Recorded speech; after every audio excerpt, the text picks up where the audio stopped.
उन्हें जा साग सब सोना चवे जे को अली मौला उन्हें जा साग सब सोना चवे जे को अली मौला अली मौला अली मौला अली मौला हिकड़ी ज़बान चुप न हुजे हड़ई चो अली मौला अली मौला अली मौला अली मौला अली मौला अली मौला अली मौला अली मौला अली जी याद में रहते सदा मोमिन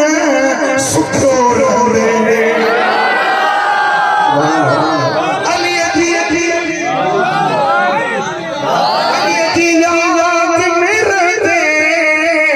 सदा मोमिन सुखो दे विलायत करामत जा सभई दर्जा उते पसंदे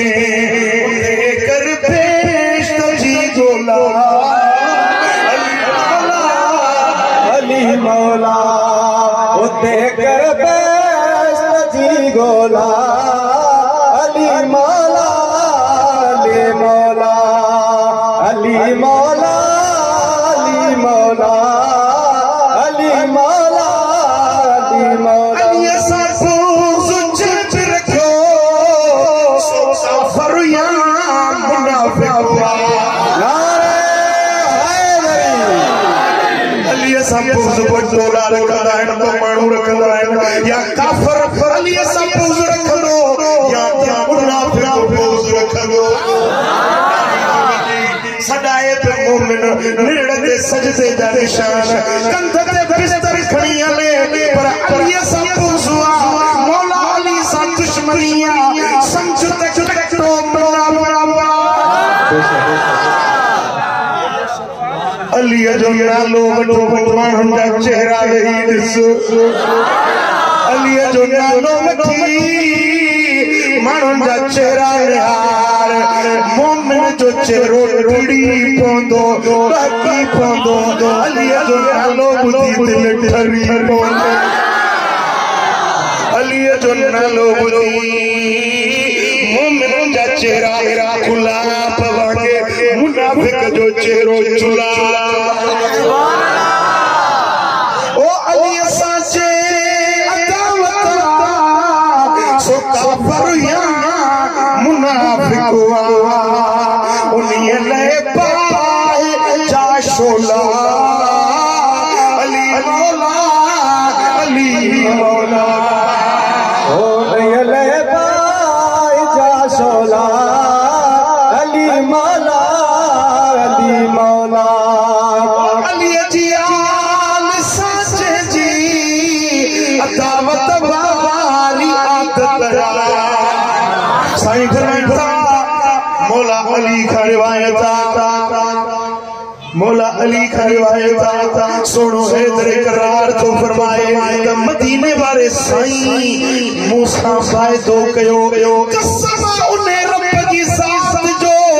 जेको ताने के चीरे सल्ला जमाईंदो जेको कोणीअ जे थोड़े वजा इंसान जी सूरत जोड़ींदो उन्हें मालिक जो कसम तो मदीने वाले मूसा वायदो कयो अली तो सब मोमिन मोहब्बत रखंदो ए अली दुनिया में को मोमिन अहिड़ो न हूंदो जेदी तो अली सां मोहब्बत न हुजे तो सब वायदो अबू मोहम्मद जो तो सब सिर्फ उहो रखंदो जेको मुनाफिक हूंदो सुभान अल्लाह साईं फरमाईंदा अली सा मोहब्बत ईमान जी निशानिया अली सा बुग़्ज़ मुनाफिकत जी कुफ्र जी निशानिया खुद के सुभान अल्लाह जे अली सा प्यारा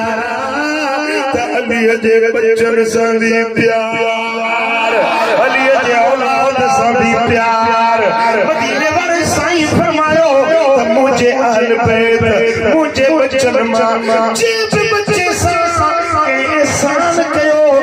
चंगाई कई सैयद सा भलाई कई वो सैयद बदलो दई न सकियो त इन माण्हू जो मोहम्मद ते कर्ज करो इन जो मुंह ते कर्ज जे मुझे बच्चे सा भलाई कई इन जो मुंह ते कर्ज जने क़यामत जो ॾियारो थींदो इन जो कर्ज मां मोहम्मद पाण